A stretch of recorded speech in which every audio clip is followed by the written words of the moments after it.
bentar ya.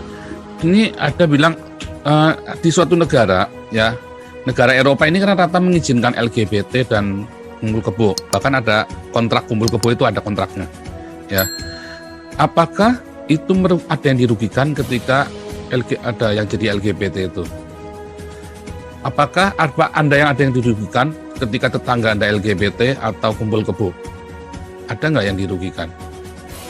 Tapi kalau Anda jadi Islam, ada nggak yang dirugikan? Banyak. Ketika Anda jadi Islam, yang dirugikan itu yang bukan Islam.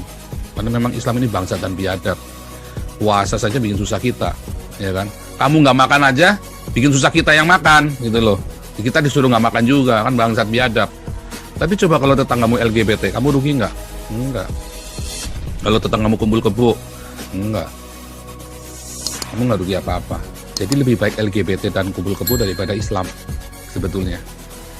Benar nggak? Lihat di negara-negara yang mengizinkan LGBT dan kumpul kebo, pasti lebih maju daripada negara-negara Islam. Lebih maju. Apakah saya mendukung LGBT dan kumpul kebo? Tidak.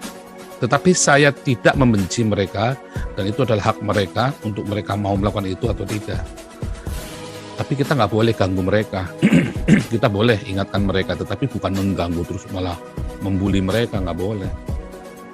Karena ada banyak faktor yang kita nggak tahu. Dia waktu kecil diperkosa, sehingga dia punya obsesi yang berbeda, bisa belok pemikirannya, ya kan? Yang kumpul kebo misalnya, dia trauma dengan banyak pernikahan, dengan segala macam, sehingga dia nggak mau menikah misalnya. Ada banyak sekali. Yang kesalahannya adalah kesalahan dari kita orang-orang yang mengaku beragama, yang tidak mengajarkan ajar kita memberi teladan yang benar, malah ngoprak-ngoprak kayak kalian orang Islam bangsat, ya kan?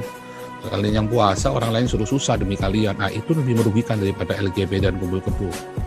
Ya, ini supaya teman-teman tahu nih yang di live YouTube ini. Nggak ada orang LGBT kalian rugi, itu nggak ada. Orang kumpul kebo terus kalian rugi, tetangganya rugi, nggak ada. Yang ada kalian puasa, orang lain pada rugi karena disuruh tutup. Kalian jadi Islam, gereja dibom. Itu yang ada. Ya, kebudayaan dirusak gara-gara kalian Islam. Padahal Islam disebarkan dengan wayang, sekarang wayangnya dilarang. Ya, kuda lumpingnya dilarang. Nah, itu yang rugi. Oh, saya mendukung kuda lumping? Oh, enggak. Saya orang percaya dengan Tuhan Yesus, kita tidak boleh memanggil trans begitu. Tapi kita nggak berhak untuk melarang-larang orang. Nggak ada haknya. Kita boleh nasihati, kita boleh ingatkan. Tetapi kita nggak boleh ngelarang-larang orang, apalagi sampai ngeludahin begitu. Hanya Islam aja yang begitu ya. Di seluruh dunia itu cuma Islam aja yang melakukannya. Gitu ya.